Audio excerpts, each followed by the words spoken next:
বিরতির পর স্বাগত। তিন রাজ্যের বিধানসভার ফলাফলে ভরাডুবির স্মৃতি ভুলিয়ে এবার একেবারে কমর কষে মাঠে ময়দানে নেমে পড়ল কংগ্রেস। শুক্রবার রাতেই লোকসভা ভোটের ইস্তেহার তৈরির জন্য 16 সদস্যের কমিটি গঠন করেছে কংগ্রেস সভাপতি মল্লিকার্জুন খার্গে। আর সেই কমিটির শীর্ষে রয়েছে প্রাক্তন কেন্দ্রীয় অর্থমন্ত্রী পি চিদম্বরম, রয়েছে প্রিয়াঙ্কা গান্ধী সহ একাধিক তাবর নেতৃত্বরা।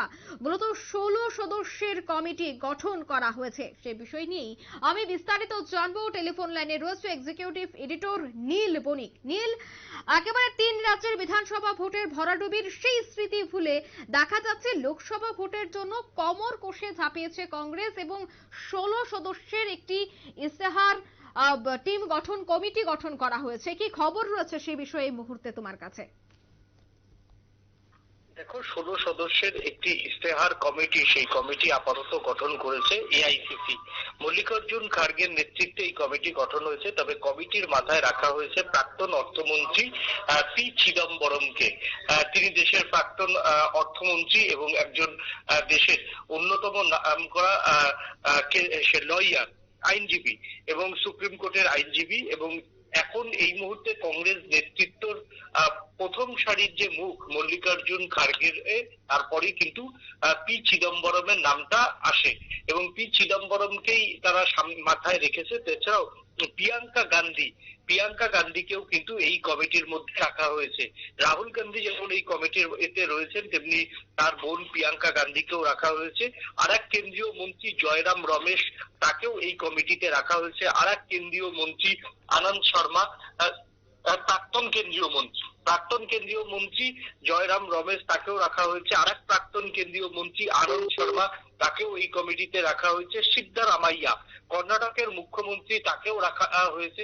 অর্থাৎ প্রাক্তন কেন্দ্রীয় মন্ত্রী, অর্থাৎ দিল্লির অলিন্দে যারা রাজনীতি করে তাদেরকেও যেমন রাখা হয়েছে। এই প্রথম কিন্তু দক্ষিণী লবি থেকে একজন মুখ্যমন্ত্রীকে কংগ্রেস তার যে নির্বাচনী কমিটি, ইস্তেহার কমিটি, সেই ইস্তেহার কমিটিতে রাখলো।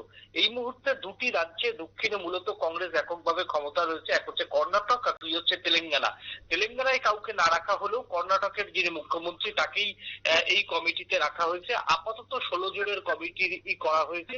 এরপরে এই কমিটি সামনের সপ্তাহ থেকে কাজ করবে এবং সামনের সপ্তাহ থেকে কোন রাজ্য থেকে কিভাবে কংগ্রেসের ইস্তেহার তৈরি করবে, তারা রাজ্যের প্রদেশ কংগ্রেসের যারা সভাপতি থাকবেন তাদের সঙ্গে কথা বলে একটি আপাতত লক্ষ্য ঠিক করবে। সেই লক্ষ্য নিয়ে আবার কংগ্রেসের ওয়ার্কিং কমিটির বৈঠক হবে জানুয়ারির প্রথম সপ্তাহে। সেই বৈঠকে আলোচনা হবে। এখনো পর্যন্ত কংগ্রেস সূত্রে যেটা খবর পাওয়া যাচ্ছে সেটা হচ্ছে এই কমিটি আরো বাড়ানো হতে পারে। সেই ক্ষেত্রে সে প্রত্যেক রাজ্যের প্রদেশ কংগ্রেসের পক্ষ থেকে লোকসভা ভোটে দলীয় প্রার্থীদের নাম চূড়ান্ত করতে কি চলতি মাসে কোনো স্ক্রিনিং কমিটি গঠন করার সিদ্ধান্ত বা সম্ভাবনা কি রয়েছে? হ্যাঁ, একেবারেই। তোমাকে যেটা বলছিলাম সেটা হচ্ছে প্রথমে মানে প্রত্যেক রাজ্যের একজন করে প্রদেশ কংগ্রেস প্রত্যেক রাজ্যের একজন করে কংগ্রেসের প্রতিনিধি বা সেই রাজ্যের প্রদেশ কংগ্রেস সভাপতিকে কিন্তু এরপর জানুয়ারির প্রথম সপ্তাহে তাদের যে ওয়ার্কিং কমিটির বৈঠক হবে সেই বৈঠকে কিন্তু তাদেরকে নিয়ে আসার কথা। এরপর একটা স্ক্রিনিং কমিটি হবে, সেটা হচ্ছে প্রার্থী বাছাইয়ের জন্য।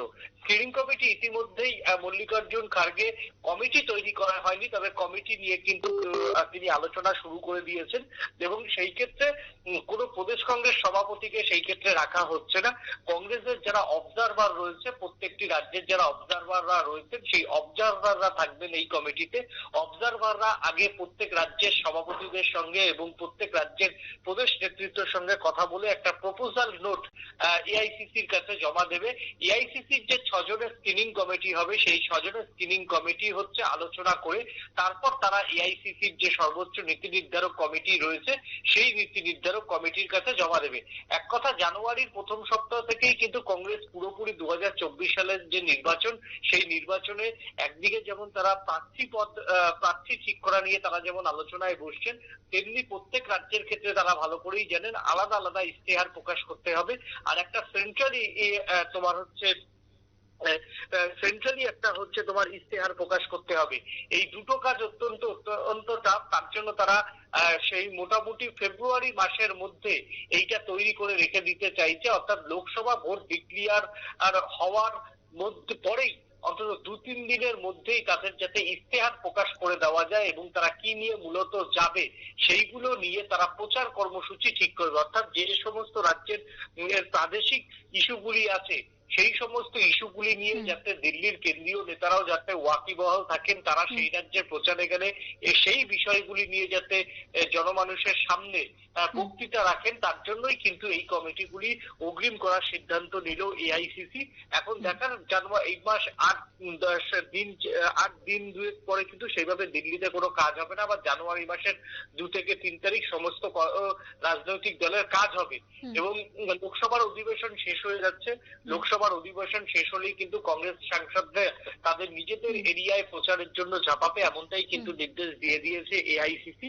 বরঞ্চ ফেব্রুয়ারি মাসের যে বিশেষ লোকসভার অধিবেশন বসবে সেখানে ভোট অফ অ্যাকাউন্টস পাস করবে কেন্দ্র, সেই জায়গাতে কিন্তু বিজেপির দিকে আক্রমণ করার দিকে যতটা তাদের মাথা ব্যথা থাকবে তার থেকে অনেক বেশি থাকবে যে প্রচার কমিটি, ইশতেহার কমিটি, নির্বাচনী স্ক্যানিং কমিটি এবং সর্বোপরি সমস্ত রাজ্যের একটা নির্বাচনী কমিটি প্রদেশ সভাপতির নেতৃত্বে, সেইগুলো গঠন করার জন্য কংগ্রেসের যে সাংগঠনিক প্রক্রিয়া চালু দরকার সেইগুলোই কিন্তু চালু করার জন্য এআইসিসি সবচাইতে মাথা ব্যথার কারণ থাকবে।